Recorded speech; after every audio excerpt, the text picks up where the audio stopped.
इस बीच एक और बड़ी खबर दर्शकों को बताते हैं। बिहार में आज कांग्रेस ने भी विधायक दल की बैठक बुलाई है। पूर्णिया में कांग्रेस विधायक दल की बैठक होगी और ये बैठक दोपहर में होगी। दोपहर 1:30 बजे का समय है। कांग्रेस विधायक दल की मीटिंग होनी है।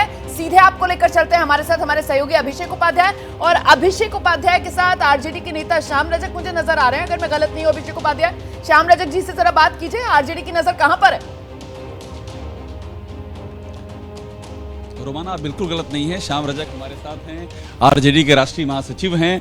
और ये जो फोन में लगे हुए कुछ इन्फॉर्मेशन आ रही है क्या श्याम रजक जी? बंधु लोग फोन कर रहे हैं और क्या? आप आरजेडी के राष्ट्रीय महासचिव हैं, आरजेडी का क्या स्टैंड रहेगा जो इस समय गतिविधियां उसको देखते हुए? गतिविधियां तो कहीं नज़र नहीं आ रही है, सिर्फ मीडिया में हम गतिविधियां देख रहे हैं। न उनके तरफ से किसी तरह का हम लोग को बताया गया है।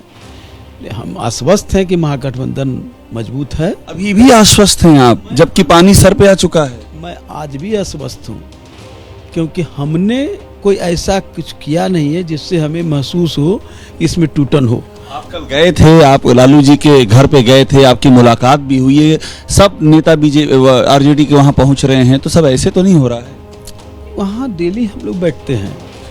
कोई ऐसा दिन नहीं है जब पटना में रहे हैं तो लालू जी के यहाँ नहीं जाते हैं, बस वही रूटीन। कल क्या बोले लालू जी जब आप कल मिलने गए थे? उन्होंने बात नहीं कुछ? हम लोग बातचीत कर रहे थे, हंसी मजाक हो रही थी।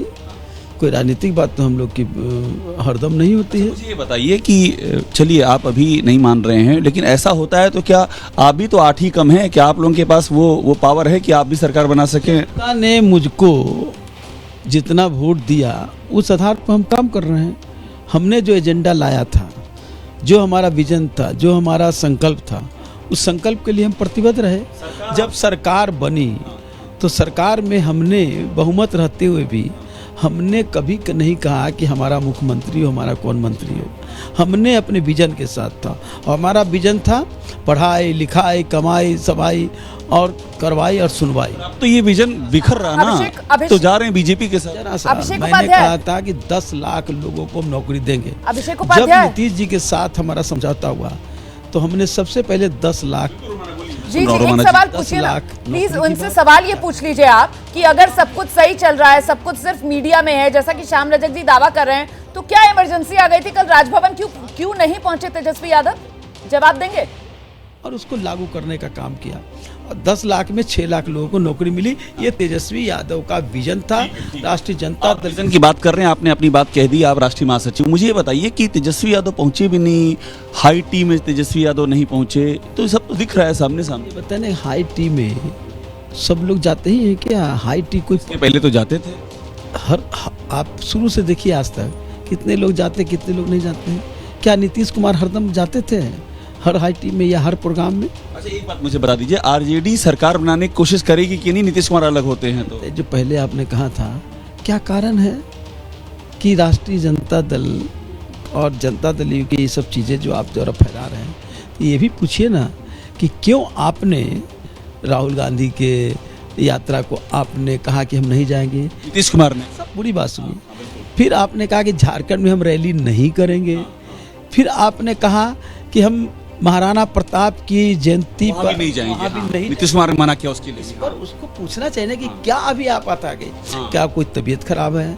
क्या कोई असुविधा है? सवाल उठ रहा है अचानक, क्या हो गया? ठीक है अभिषेक, बहुत दिलचस्प है, बहुत दिलचस्प है। मतलब आरजेडी से सवाल पूछो तो वो जेडीयू के खाते के सवालों की फहरिस्त सामने रख देती है, और प्रकाश कुमार हमारे साथ मौजूद है। जेडीयू से सवाल पूछो तो फिर वो आरजेडी से क्या क्या सवाल पूछे जाने चाहिए उसकी फहरिस्त सामने रख देती है, और सीधे तौर पर दोनों की तरफ से एक दूसरे को लेकर कुछ कहा नहीं जा रहा है। और इस बीच बड़ी खबर सूत्रों के हवाले से जो सामने निकल कर आ रही है वो ये है कि आरजेडी की तरफ से रणनीति बनाई जा रही है नीतीश कुमार को बड़ा झटका देने की। जेडीयू विधायकों पर डोरे आरजेडी डाल रही है। जेडीयू विधायकों को लोकसभा चुनाव में टिकट देने का ऑफर आरजेडी की तरफ से दिया जा रहा है। मतलब विधानसभा से इस्तीफा दो और बदले में लोकसभा चुनाव के लिए टिकट पाओ।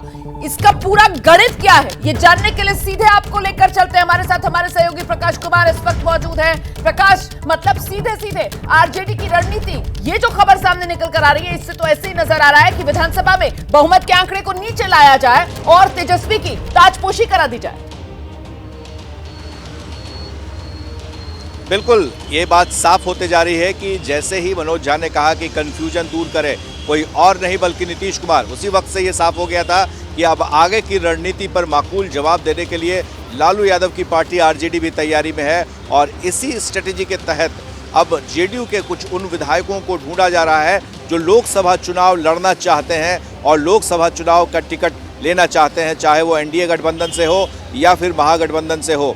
तो जाहिर है कि ऐसे लोगों की तलाश हो रही है जो टिकट लेकर के विधानसभा के अंदर में कुछ खेल कर दे और जिससे सरकार गिर जाए और सरकार नहीं रह पाए। तो ये स्ट्रेटेजी एक तैयार की जा रही है ताकि दबाव में लालू की पार्टी के नेता नहीं रहें और ना ही विधायक जो कहा जा रहा है कि कांग्रेस पार्टी के विधायक संपर्क में हैं जेडीयू के, वो भी नहीं आए। तो एक तरह से शह और बात के तहत ये पूरी राजनीति चल रही है और ये तब तक चलता रहेगा जब तक कि नीतीश कुमार पाला नहीं बदल लेते हैं और विधायक जो है वो अपना समर्थन के बारे में साफ स्पष्ट नहीं कर देते हैं। जी रोमा, बिल्कुल, तब तक तो ये इसी तरीके से सस्पेंस जो बना हुआ है बिहार की सियासत में।